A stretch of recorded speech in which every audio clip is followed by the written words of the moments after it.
વ્યક્તિઓની યાદી દરેક પોલીસ સ્ટેશનમાં આવતા 100 કલાકમાં તૈયાર કરવા માટે સૂચના દરેકને આપવામાં આવી છે।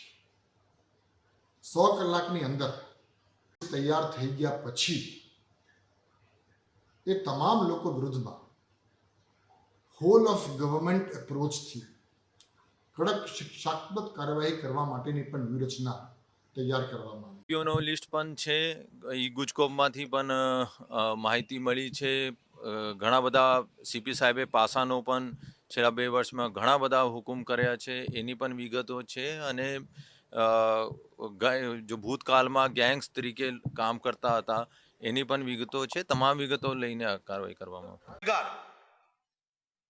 એને કંટ્રોલમાં રાખવા માટે ગુનો પોતાના વિસ્તારમાં ના બને તેની સંપૂર્ણ જવાબદારી એ લોકલ પોલીસ સ્ટેશનની છે ને ગંભીરતાપૂર્વક આવા ગુનેગારો પર પગલાં ભરવાના। અને આ પ્રકારના જે પોલીસના કોઈ બી જવાનો આવા લોકો જોડે જો બેસેલા કોઈ બી પ્રકારનો સંપર્ક મળશે તો એમને બી નોકરીથી હાથ ધોવો પડશે।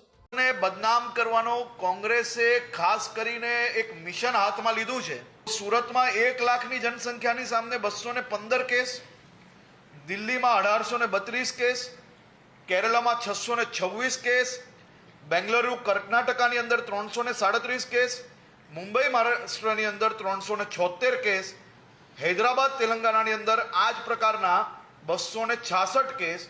એની સામે ગુજરાતના સુરતની અંદર 215 કેસ। ગુજરાત દેશમાં સર્વપ્રથમ રાજ્ય છે જે ફાસ્ટ ટ્રેક કોર્ટ દ્વારા ઝડપથી ન્યાય અપાવવા માટે અનેક દાખલાઓ આપ સૌની સામે એ પુરવાર કરે છે।